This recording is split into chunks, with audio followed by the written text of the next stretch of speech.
तो hello everyone. Last class में हम लोग देखे थे कि रिलेशन तक क्या होता है। रिलेशन समझ लिए तो उसका अच्छा सा एग्जांपल देख लेते हैं। रिलेशन को बनाना समझ लिए थे, मैथमेटिकल फॉर्म में लिखना सीख लिए थे। ठीक है, अब हम लोग वही चेक कर लेते कि लास्ट क्लास में ये चीज़ बताया था कि हम लोग जो 12th में पढ़ना है वो पढ़ना है सिर्फ एक ही सेट में। 90% के जो क्वेश्चन होगा सब में आपको ये चीज़ मिलेगा। सिर्फ एक ही सेट में आपको रिलेशन निकालना होगा, अपना ही सेट में रिलेशन निकालना होगा। वर्ड क्या यूज होगा? Relation on the set A, या फिर कहीं ये भी लिखा होता है relation in the set A. उसका मतलब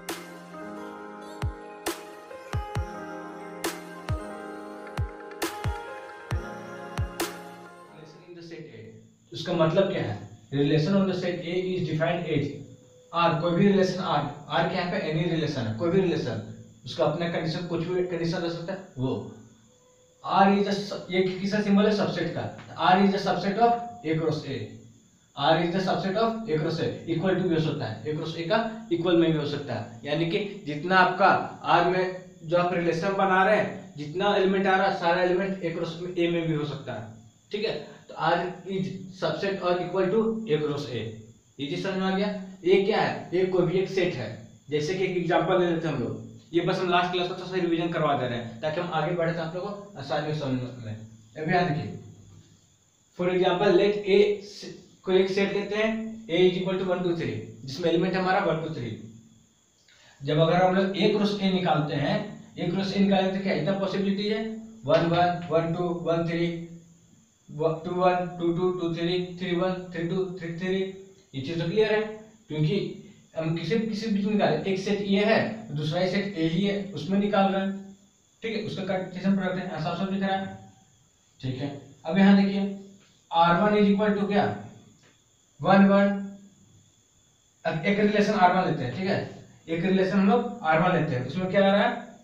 ठीक है, उसका मैथमेटिकल फॉर्म में जो आ रहा है वो क्या क्या? 1 1 1 2 3 2। एलिमेंट कौन कौन सा मिल रहा है हमको? 1 1 1 2 और 3 2। कोई भी एक रिलेशन है, ये हमको कंफर्म नहीं कर रहे हैं कि हम उसका डेफिनेशन नहीं, कोई भी डेफिनेशन हो सकता है। उसमें r1 में आपको ये आ रहा है, r2 में 1 1 आ रहा है, 4 3 आ रहा है, 3 3 आ रहा है, r3 में ये आ रहा है, r4 में ये आ रहा है। अब हमको ये चेक करना है कि ये जो r1 है इस सेट का रिलेशन है या नहीं। जो सेट का बात कर रहे हैं हम लोग, उसका रिलेशन है या नहीं, रिलेशन हो तो सेट ए है या नहीं। तब देखिए यहाँ पर हम क्या बोले, जो रिलेशन होगा क्या होगा? सबसेट यहाँ पे equal to A cross A के इक्वल होगा। हम यहाँ से साफ साफ देख सकते हैं, चेक कर सकते हैं, इसी का हम यहाँ पे लिख दिए। तो देखिए तो 1 1 जो यहाँ पर है, यहाँ पे 1 1 है, कहीं भी है 1 1 1 2 है, वो है 3 2 3 2 है, कहीं यहाँ पर है। यानी कि जितना एलिमेंट है सारे इसमें मिल रहा है। तो r1 क्या होगा? इसका सबसेट है, और जब इसका सबसेट है, कार्टेशियन प्रोडक्ट का सबसेट है, तो वो क्या? रिलेशन है, रिलेशन ऑन द सेट ए। ठीक, r2 पे आइए, r2 में क्या है? 1 1 1 1 है, 4 3 4 3 कहीं पे है नहीं। अब कोई भी एक भी एलिमेंट आपका नहीं मिल रहा है, सारा एलिमेंट मिलता है इसमें तब ना इसका सबसेट कहते हैं।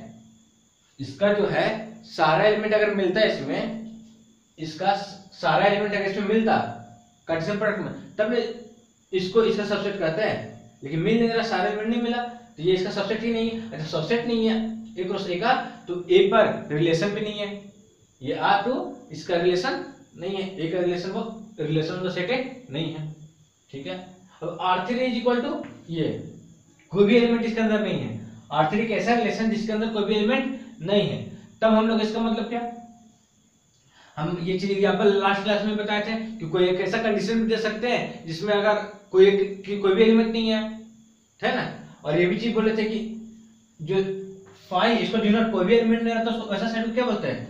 Null set. डिनोट कैसे करता है? फाई से। अब ये जो फाई है वो सारे सेट का सबसेट होता है। ये चीज हम पॉइंट में लिखवा चुके हैं लास्ट क्लास में भी, इसके पहले वाले क्लास में भी लिखवाया है, और 11th में ये चीज हम बताए हैं कि फाई जो है सारे सेट का सबसेट होता है। ठीक है, तब यहाँ देखिए ये इसका सबसेट होगा r3। ठीक है, और r3 से सबसेट यानी कि r3 इसका रिलेशन है, रिलेशन तो सेट ए है। ठीक है, जितना पॉसिबिलिटी था उसमें से एक है ये। ठीक है, r4 क्या? r4 आपका 2 2। ठीक है, r4 आपका 2 2। अब 2 2 इसमें मिल रहा है, कहीं भी यहाँ मिला। r4 में एक ही एलिमेंट था, एक एलिमेंट यहाँ पे मिल गया, यानी कि r4 भी क्या होगा? इसका इसका इसके ऊपर रिलेशन है, इसका सबसेट के अंदर मिल रहा है, यानी कि इसका रिलेशन है इस पर।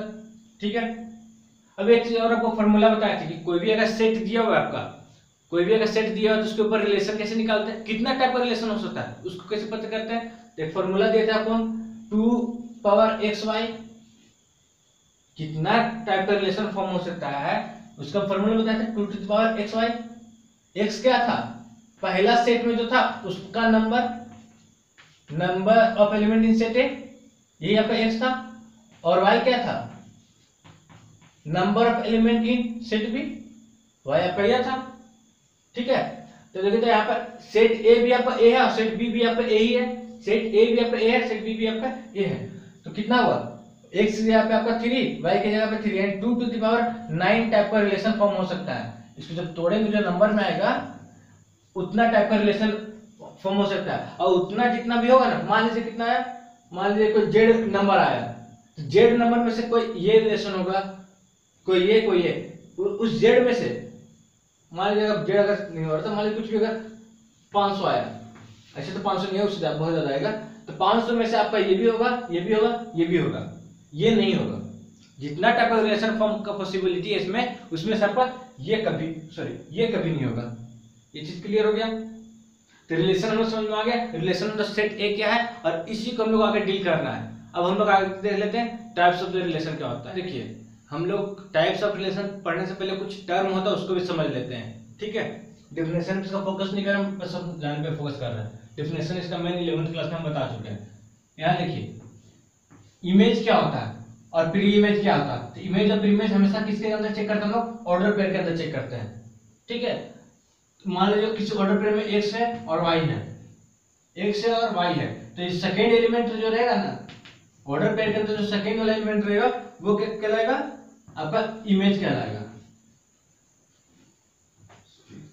इमेज कहलाएगा। कैसे पढ़ेंगे, y is the image of किसका इमेज कहलाएगा, ये इमेज ऑफ x कहलाएगा। फिर से एग्जांपल से समझते हैं। इस ऑर्डर पेयर को उठाइए, इस ऑर्डर पेयर को उठाइए, इसमें देखिए इसमें 2 क्या है, 2 इमेज है किसका, 1 का। क्या पता है 2 इज द इमेज ऑफ 1। ठीक है, इसको उठाइए 2 इज द इमेज ऑफ 3, इसको उठाइए 1 इज द इमेज ऑफ 2। ये चीज क्लियर हुआ।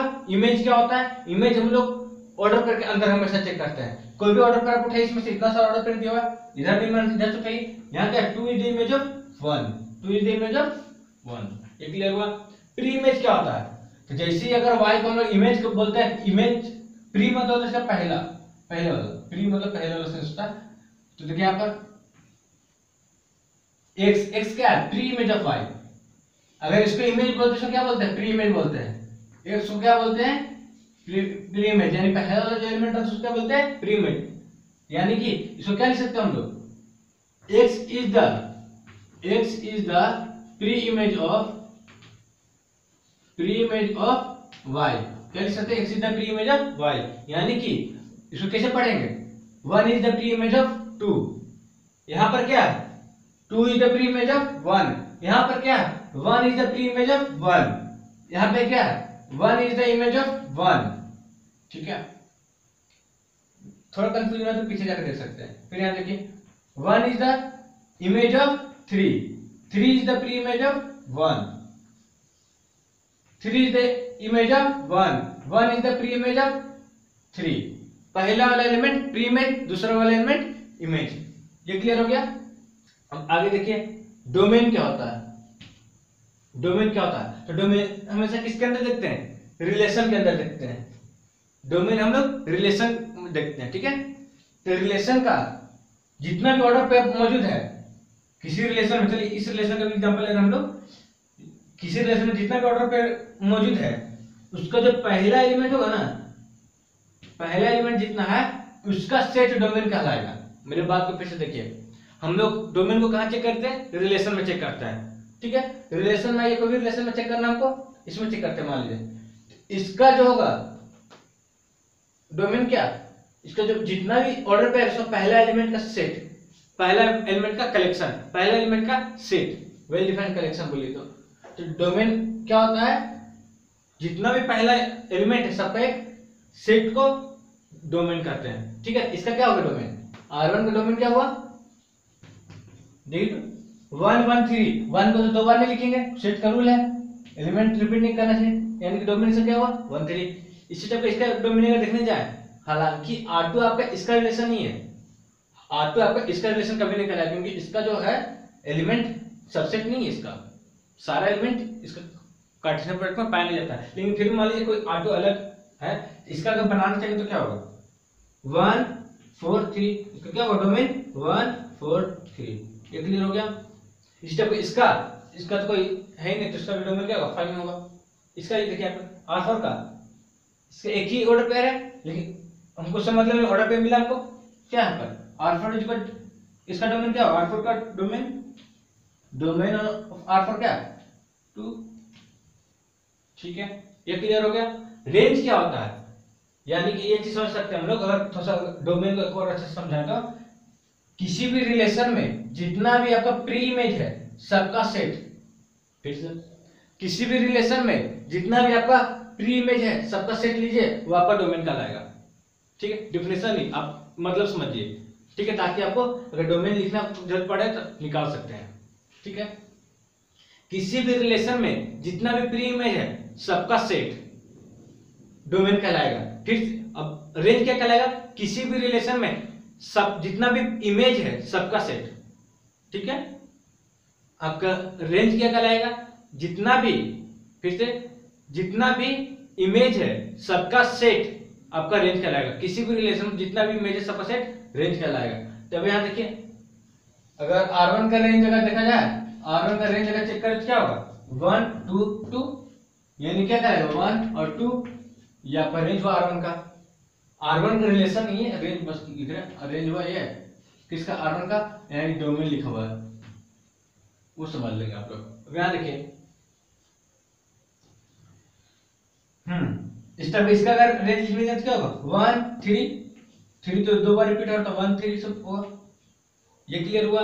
इस टाइप का अगर इसका चेक करते तो 5 है। यहां देखिए इसका भी क्या होगा, रेंज भी क्या होगा 2 होगा। ठीक है, इतना क्लियर हो गया होगा। डोमेन क्या, सारा प्री इमेज का सेट, रेंज क्या, सारा इमेज का सेट। ठीक है, जिस रिलेशन में बात कर रहा हूं, जिस रिलेशन को निकालना है, इमेज प्री इमेज तो समझ में आ गया। अब को डोमेन क्या होता है, को डोमेन क्या होता है, तब यहां देखिए जो सेकेंड सेट है ना, जो रिलेशन निकाल रहा है, जैसे ए और बी के बीच में निकाल रहा है, ए और बी के बीच में निकाल रहा है, ए टू बी, कहां से कहां तक, ए टू बी निकाल रहा है। तो जो बी है ना, बी का जितना एलिमेंट है बी को कोडोमेन कहते हैं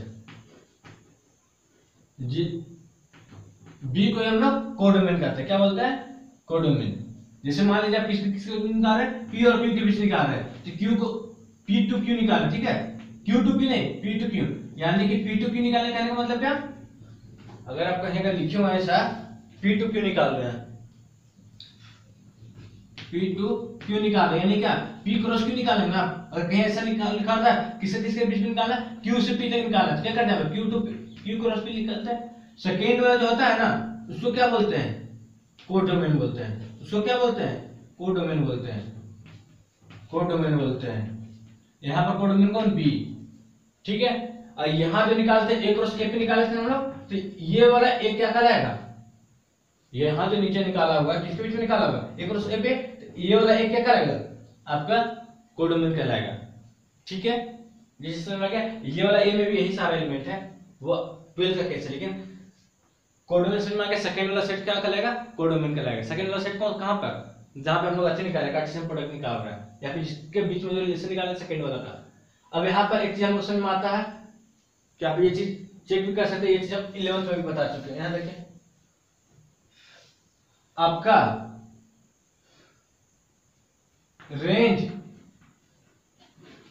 रेंज होता है सबसेट और इक्वल टू कोडोमेन हो सकता है, क्योंकि रेंज हमेशा किसका होता है, सेकंड सेट का वाला होता है ना, सेकंड सेट वाला इमेज कहलाता है, और इमेज का क्या कहलाता है, रेंज कहलाता है। यानी कि एक चीज देखा जाए तो रेंज क्या है, जितना भी आपका ये सब मतलब सेट है ना, ये सब कहां से निकलता है, कोडोमेन से निकलता है। ठीक है, तो यहाँ पर देखिए जितना भी यहाँ पर रेंज होगा सारा क्या या तो कोडोमेन की इक्वल हो सकता है, या फिर उसका सेट हो सकता है। ये चीज आप नोट करके रख सकते हैं। बाकी अगर नहीं क्लियर होता फिर आप बता सकते हो, नेक्स्ट वीडियो में इसके एग्जांपल के साथ बता देंगे। ऐसे उतना जरूरी चीज है नहीं है, 11th में भी हम डिस्कस कर चुके हैं। अब आगे देखिए, आगे हम फोकस करते हैं कोई भी जो रिलेशन हम लोग जो लिखे हैं, कोई भी रिलेशन लिखे हैं उसका टाइप कैसे पहचानेंगे। तो उसके पहले हमको जानना होगा हम लोग 12th में जो फोकस कर रहे हैं जितना टाइप का, वो सारा कौन कौन सा रिलेशन है। तो हम लोग आगे देखते हैं। चलिए हम लोग नजर डालते हैं रिलेशन के टाइप्स पर, ठीक है। तो यहाँ देखिए, पहला होता है आपका एम्प्टी और वाइड रिलेशन, एम्प्टी और वाइड रिलेशन, ठीक है, उसको नल रिलेशन भी बोलते हैं। फिर आता है आपका यूनिवर्सल रिलेशन। सब क्या क्या होता है हम लोग उसको भी नजर डालेंगे, एक एक करके सब पे हम लोग नजर डालेंगे, ठीक है। और फिर क्या आता है आपका आइडेंटिटी रिलेशन। अब यहाँ देखिए, ये दोनों के एक साथ क्या बोलते हैं हम लोग, एक साथ क्या बोलते हैं, इसको ट्राइवियल रिलेशन भी बोलते हैं, ट्राइवियल रिलेशन। ये इंसाइट में जिक्र किया हुआ है, हम बता रहे हैं, उतना जरूरी नहीं है। ट्राइवियल रिलेशन, ठीक है, दोनों के एक साथ कभी हम लोग ट्राइवियल रिलेशन भी बोलते हैं। आइडेंटिटी रिलेशन क्या होता है वो भी पढ़ना हम लोग, ठीक है। इतना ज्यादा से क्वेश्चन नहीं मिलेगा, लेकिन है थोड़ा जिक्र है, अलग अलग बुक में मिल जाएगा आपको जिक्र। फिर आता है आपका ट्रांजिटिव रिलेशन क्या होता है, फिर आता है आपका सिमेट्रिक रिलेशन क्या होता है, फिर आता है आपका रिफ्लेक्सिव रिलेशन क्या होता है, ठीक है। अब इतना पढ़ने के बाद देखिए, ये तीनों उतना आपको इंपॉर्टेंट नहीं मिलेगा, लेकिन ज्यादातर क्वेश्चन आपको 80% क्वेश्चन, 90% क्वेश्चन इन तीनों पे फोकस किया हुआ मिलेगा। और तीनों इतना पढ़ने के बाद हम लोग आते हैं इक्विवेलेंस रिलेशन पर। अब मैं बता दूं इक्विवेलेंस रिलेशन। अब यहां पर क्या बात है ना कि यहां पर क्या बात है कि यहां से हर साल एग्जाम में 4 मार्क्स का क्वेश्चन कंफर्म रहता है। क्या कहां से रहता है, ये तीनों पैटर्न पर, तीनों को प्रूव करने के लिए रहता है। क्या होता है ये समझ लेंगे हम लोग, लेकिन यहाँ से टॉपिक जो पढ़ेंगे इसे एग्जाम में 4 मार्क्स का क्वेश्चन कंफर्म रहता है। यहाँ से स्टार्ट होता है आपका 12th का टॉपिक, ठीक है। इससे पहले हम सिर्फ बेस बना रहे थे, अब यहाँ से जानेंगे और हम लोग यहाँ से फोकस करेंगे क्वेश्चन पे, और हम लोग फोकस करेंगे एग्जाम पर, ठीक है। एग्जाम पे यहाँ से क्वेश्चन आपका कंफर्म रहता है हर साल। अब सबसे पहले देख लेते हम लोग एम्प्टी रिलेशन क्या होता है, ठीक है। तब यहाँ देखिए, लाइन बाय लाइन समझते हैं डिफिनेशन के साथ। द रिलेशन आर कहां पर, ऑन सेट ए। हम लोग पहले ही बात कर चुके कि हम लोग को जो पढ़ना है 12th में क्या पढ़ना है, ए क्रॉस ए पढ़ना है, यानी कि अपना ही सेट पे आपका रिलेशन पढ़ना है। कोई सेट अगर आपका एम है तो एम क्रॉस एम पढ़ना है, फोकस उस पे करना है। तो देखिए एम्प्टी रिलेशन क्या करते हैं, किसको कहेंगे, the relation R on set A is said to be empty relation if, यदि no element of set A is related to any element of set B। कहने का मतलब A का जितना भी एलिमेंट है उसमें से कोई भी A का एलिमेंट के साथ रिलेट नहीं करता हो, यानी कि रिलेशन नहीं बनाता हो, जो कंडीशन है उससे सेटिस्फाई नहीं होता हो।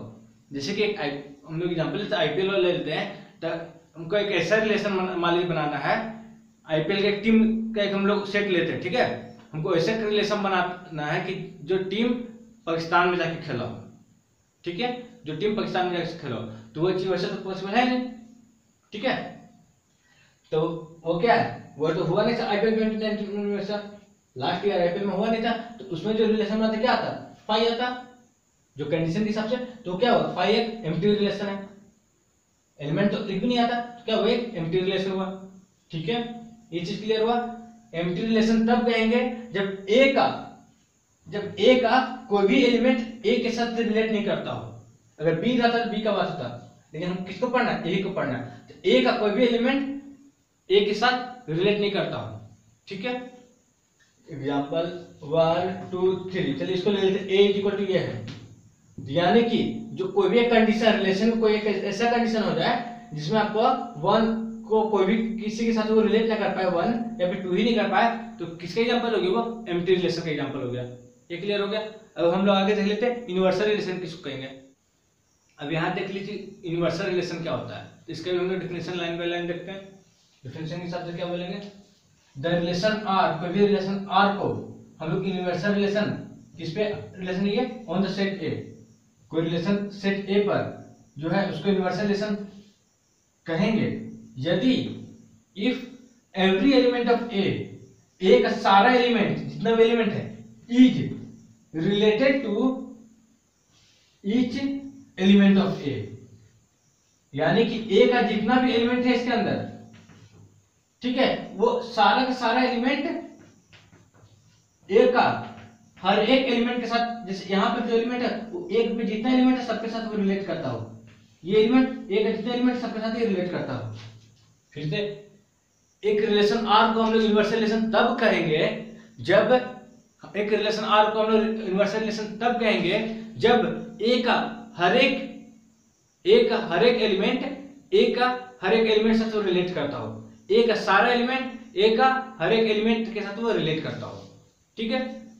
अगर इतना सिंपल शब्द में समझना है तो रिलेशन क्या होगा, वो आपका इक्वल टू, अगर एक और एक इक्वल हो जाए, रिलेशन आपका एक और एक अगर इक्वल टू आ जाए, ठीक है, तो वो क्या कहलाएगा, यूनिवर्सल रिलेशन। एक सिंपल भाषा में बोले जाए तो, डेफिनेशन में समझना था ऐसे समझ सकते हैं, किसी रिलेशन को यूनिवर्सल रिलेशन तब कहते हैं जब ए का सारा एलिमेंट ए का हर एक एलिमेंट के साथ रिलेशन बनाता हो, रिलेट करता हो, रिलेशन के अंदर वो आ जाए, ठीक है, तो क्या बोलेंगे, यूनिवर्सल रिलेशन कहेंगे, तब वो आर को हम लोग यूनिवर्सल रिलेशन कहेंगे, ठीक है। अब एम्प्टी और यूनिवर्सल रिलेशन को जानने के बाद थर्ड नंबर आता है आइडेंटिटी रिलेशन क्या होता है, ठीक है। तो आइडेंटिटी रिलेशन का सिंपल वर्ड्स में बोले, ऐसा रिलेशन जिसके अंदर सिर्फ जुड़वा मौजूद हो, बस आइडेंटिटी रिलेशन है, उसके अलावा कुछ रहा तो आइडेंटिटी रिलेशन नहीं कहलाएगा। जैसे कि अगर एग्जांपल लें तो आर के अंदर अगर सिर्फ ऐसा आ रहा है ए 1 बी अगर ऐसा आ रहा है तो ये क्या हुआ, आइडेंटिटी रिलेशन हुआ, यानी कि इमेज और इमेज सेम रहेगा, इमेज पर इमेज सेम रहेगा, सारा ऑर्डर पेयर में जो रिलेशन है उसको सारा ऑर्डर पेयर में इमेज पर इमेज सेम रहेगा, तो क्या कहलाएगा, आइडेंटिटी रिलेशन कहलाएगा, ठीक है।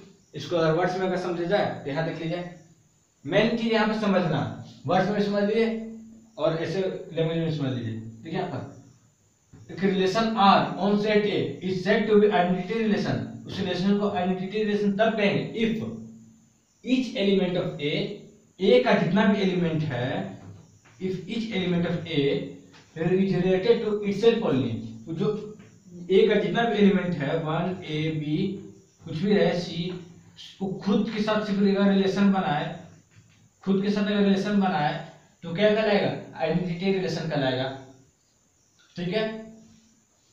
Each element of A is related to itself only, खुद के साथ सिर्फ अगर रिलेट होता है तो उसको हम लोग बोलेंगे आइडेंटिटी रिलेशन, ठीक है। और अगर इतना में अगर थोड़ा सा प्रॉब्लम आती आप ऐसे समझ सकते हैं, प्रॉब्लम तो नहीं होना चाहिए, अगर प्रॉब्लम हो रहा है तो पीछे करके देख लीजिए फिर से। मतलब क्या है, आइडेंटिटी रिलेशन वैसा रिलेशन जिसके अंदर सिर्फ और सिर्फ जुड़वा मौजूद हो, इमेज और इमेज सारा ऑर्डर पेयर का सेम आ जाए, ठीक है, सारा जितना भी, अगर इसमें कोई भी ऑर्डर पेयर हम ऐसा जोड़ दें 1 और बी, तो देखिए यहाँ पर ये आपका आइडेंटिटी रिलेशन तो नहीं होगा, भले कोई भी रिलेशन हो लेकिन आइडेंटिटी तो नहीं होगा। ये चीज क्लियर हो गया क्लियर, ठीक है। अब यहाँ देखिए हम लेक्चर में आज काफी लंबा चल गया है, टाइप्स को हम लोग यही 3 को रखते हैं, फिर बाकी टाइप हम लोग नेक्स्ट लेक्चर में पढ़ लेंगे, क्योंकि वो जो टाइप्स है 3, बाकी 3 जो है वो काफी इंपॉर्टेंट एग्जाम के लिए, वहीं से 4 मार्क्स का हर बार एग्जाम में आता है, ठीक है। ये सब तो फॉर्मेलिटी के लिए बुक में दिया हुआ था, इसे हम बताना पड़ता है। अब यहाँ देखिए, यहाँ क्या समझे हम लोग, एम्प्टी रिलेशन क्या होता है, नो एलिमेंट्स ऑफ ए का कोई भी एलिमेंट से रिलेट नहीं करेगा, तो क्या बोलेंगे उसका, एम्प्टी रिलेशन, ठीक है। इनवर्स रिलेशन क्या होता है, सारा एवरी एलिमेंट ए का सारा एलिमेंट रिलेट करेगा किससे, एक हर एक एलिमेंट के साथ रिलेट करेगा, क्या बोलेंगे उसको, यूनिवर्सल रिलेशन बोलेंगे, ठीक है। अब एक नोट हम आप लोग लिखवा देते हैं, यहाँ देखिए नोट क्या है, पहला नंबर, कोई भी अगर रिलेशन, सबसे छोटे रिलेशन क्या होता है, स्मॉलेस्ट रिलेशन पॉसिबल क्या है, स्मॉलेस्ट, ये उसमें कहने का मतलब स्मॉलेस्ट रिलेशन का ये एलिमेंट के अच्छी से सबसे कम एलिमेंट वाला रिलेशन कौन सा पॉसिबल है, सबसे छोटा एलिमेंट रिलेशन कौन सा पॉसिबल है, एम्प्टी रिलेशन पॉसिबल है,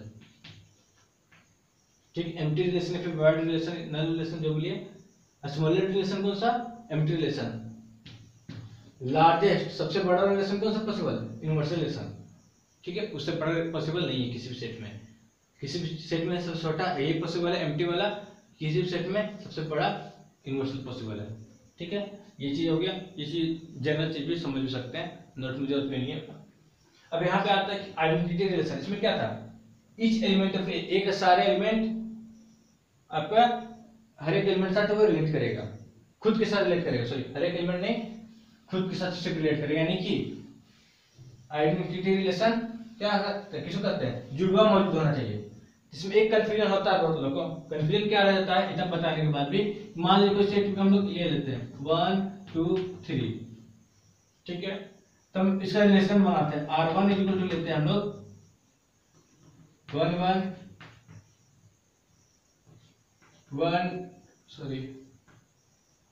2 2 2 3 3, एक R2 रिलेशन लेते हैं 1 1 2 2 एंड 3 3, एक R3 रिलेशन लेते हैं जिसका एलिमेंट कौन कौन सा 1 1 2 2, एक R4 लेते हैं जिसमें कौन कौन सा 1 1 3 3 2 2। चलिए अब ये चार हम लोग लेते हैं, इसे चार के बाद समझने के बाद आपका सारा डाउट क्लियर हो जाएगा आइडेंटिटी रिलेशन को लेकर के। तो यहाँ पे क्या है R1 क्या है, R1 आइडेंटिटी है या नहीं वो चेक करते हैं, देखिए इसमें 1 1, ठीक है, 1 2, यहाँ पर क्या हो रहा है, यहाँ दिक्कत, सीधा हम क्या बोलते हैं, जितना भी एलिमेंट होगा सबसे पहले क्या कंडीशन होना चाहिए, जुड़वा होना चाहिए, सारा का सारा इमेज और प्रीमिस सब में सेम होना चाहिए, जितना भी ऑर्डर पेयर है सब में इमेज प्रीमिस सेम होना चाहिए। यहाँ पे हो रहा क्या है, इसके आपका क्या इमेज आपका 2 है, 2 इज द इमेज ऑफ 1, अब प्रीमिस क्या है 1 है, यहाँ पे क्लियर, या आइडेंटिटी रिलेशन नहीं है, ठीक है। अब आगे देखिए यहाँ पर 1 1 ठीक, 2 2 ठीक, 3 3 ठीक, ये है हमारा आइडेंटिटी रिलेशन है, ठीक है। अब यहाँ 1 1 ठीक, 2 2 ठीक, ये भी आइडेंटिटी रिलेशन है। बस यहाँ पे सब कंफ्यूजन क्या होता है, यहाँ देखिए ध्यान दीजिएगा, यहाँ पे सब कंफ्यूजन क्या होता है कि इस डेफिनेशन को समझिए, ईच एलिमेंट ऑफ ए का हर एक एलिमेंट जितना भी एलिमेंट है उसमें ए में सारा सबका आपका जुड़वा होना चाहिए उसमें मौजूद, और वही सिर्फ जुड़वा होना चाहिए, पहला कंडीशन क्या, सिर्फ और सिर्फ जुड़वा होना चाहिए, जुड़वा वर्ड यूज नहीं करते लेकिन हम समझाने के लिए कर रहे हैं, सिर्फ और सिर्फ क्या होना चाहिए, जुड़वा होना चाहिए, ठीक है। और उसमें भी सारा का सारा एलिमेंट का जुड़वा होना चाहिए, जितना भी ए में प्रेजेंट है, जितना भी ए में प्रेजेंट है सारा एलिमेंट का जुड़वा होना चाहिए, तब उसको आइडेंटिटी बोलेंगे। तो इस ये क्यों कहलाए समझना कि क्योंकि कितना एलिमेंट है 1 2 3, अगर आप 4 के होता ना तो यहाँ 4 4 भी होना चाहिए था, तब इसको बोलते हैं, अगर 4 4 नहीं मौजूद तो इसको आइडेंटिटी नहीं बोलते, लेकिन अभी 4 नहीं है यहाँ पर, ठीक है। तो इसको आइडेंटिटी क्यों बोले समझ में आ गया, इसको क्यों नहीं बोले समझ में आ गया, क्योंकि इसमें तो जुड़वा है, जितना भी ऑर्डर पेयर है सारा जुड़वा ही है, सबका इमेज और प्रीमिस सेम है, लेकिन एक दिक्कत क्या हो गया, इसमें एक सारा एलिमेंट का नहीं है, ठीक है, इसमें एक सारा एलिमेंट का नहीं, यहाँ प्रॉब्लम हो गया, ठीक है, एक सारा एलिमेंट का यहाँ पर नहीं है, 3 3 यहाँ मौजूद नहीं है, ठीक है, ये उसको आइडेंटिटी रिलेशन नहीं बोलेंगे। R4 देखिए 1 1 है 3 3 है 2 2 है, तीनों जुड़वा हो गए, ये कंडीशन सेटिस्फाई। अब देखते सारा एलिमेंट का है कि नहीं, एक का कितना एलिमेंट 1 2 3 1 2 3, या फिर 1 2 3 है, ये चीज तीन एलिमेंट का 3 जुड़वा मिला हमको, 3 से एक्स्ट्रा भी नहीं मिला, 3 एलिमेंट था 3 तो जुड़वा मिला, ठीक है, और वही सारे एलिमेंट का जुड़वा। ये क्लियर है आइडेंटिटी क्या होता है, यूनिवर्सल क्या होता है, यूनिवर्सल और एम्प्टी को तो साथ में लोग ट्राइबल भी बोलते हैं, इतना क्लियर हो गया होगा। अब इसके आगे हम लोग नेक्स्ट वीडियो में देख लेते हैं, ठीक है। Hey there. Subscribe to my channel. And also press this bell icon.